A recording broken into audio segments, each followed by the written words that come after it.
Limit and prevent draconian measures imposed to more aggressively and decisively fight the fast-moving, rapidly evolving COVID-19 pandemic. Good morning, everyone. I'm Akush Lopinder with your morning edition. In what could best be described as an emotionally charged address, Prime Minister, the Most Honourable Dr. Hubert Minnis, pulled out all the stops last evening, imposing a far more stringent emergency order to not only protect Bahamians, but really to save lives. After all, the Bahamas, indeed the world, is in a race, he says, against time. With the details, we turn to our top story from Altavis Munnings.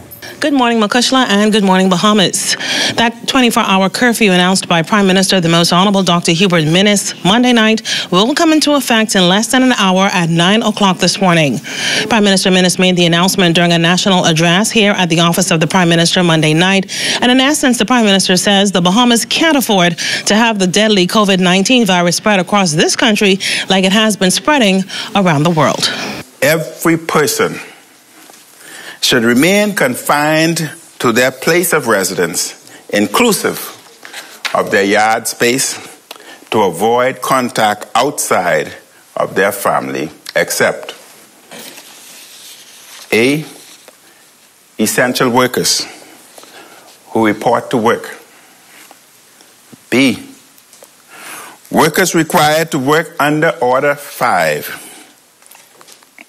C, for essential travel to doctors, grocery store, bank, pharmacy, or to refuel. Also, another exception for outdoor exercise, whether alone or together, with family members living under the same roof, not exceeding an hour and a half per day, between the hours of 5 a.m. and 9 p.m., provided that such person must ensure at all times to distance himself or herself at least 6 feet from any such person. The 24-hour curfew and the Emergency Powers COVID-19 No. 2 Order 2020 ends at 9 a.m. on March 31st. It also states that only essential workers, including police, defense force, fire and correctional services officers, employees of the National Insurance Board, departments of social services, immigration and environmental health, sanitation workers, hospital, healthcare and medical facilities staff, workers with power and water services, as well as the print and electronic media are exempted from the order. The Prime Minister advises all essential workers, though, to have their official identification in their possession at all times. The Emergency Powers No. 2 Order also enforces the closure of all airports, including private and fixed base operations, to incoming international flights, and all seaports closed to regional and international traffic. The restrictions, though, do not apply to outgoing flights or ships, including cargo, commercial, courier, emergency medical, or emergency flights approved by the Civil Aviation Authority.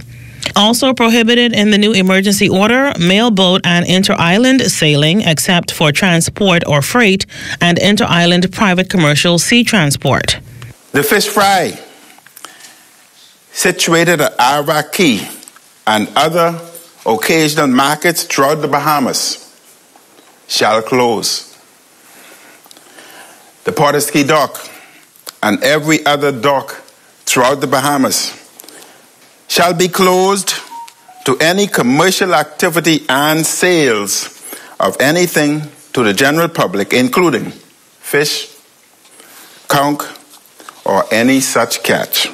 I wish to note that all public beaches shall be closed. Additionally, no person shall drive a vehicle or any public or private road for a purpose other than stated on Order 5 or 7 of the new order. Prime Minister Minnis indicated the Royal Bahamas Police Force can stop any vehicle and arrest any driver who violates the order, which includes a motor vehicle or bicycle. The Prime Minister also listed emergency orders for the business community.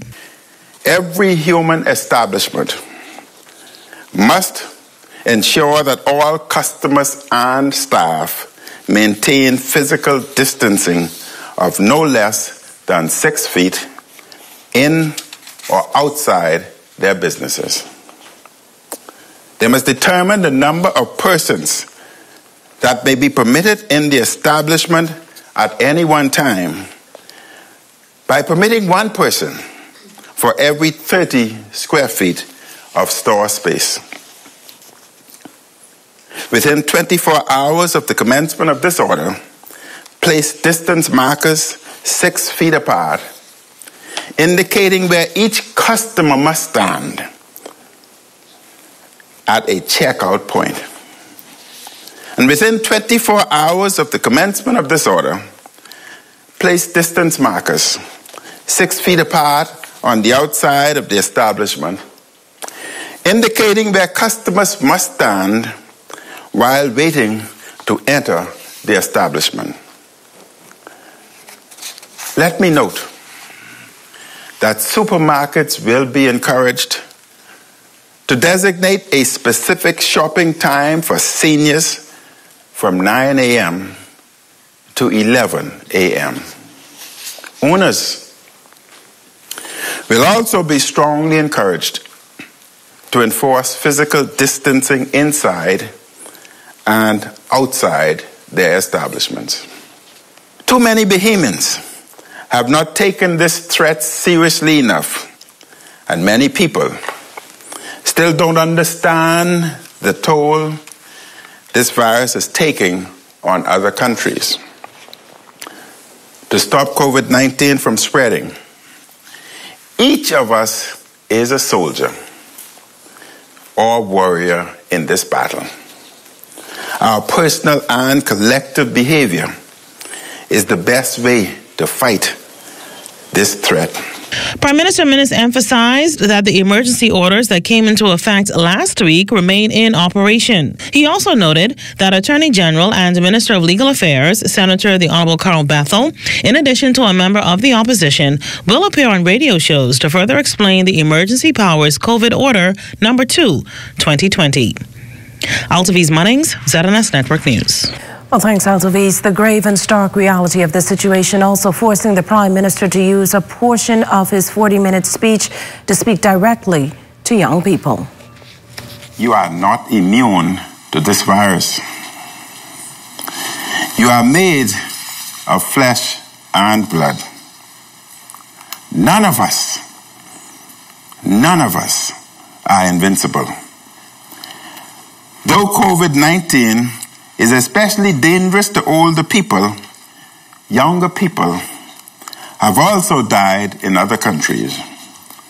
You could die too, or become sick, especially if you have certain underlying health challenges.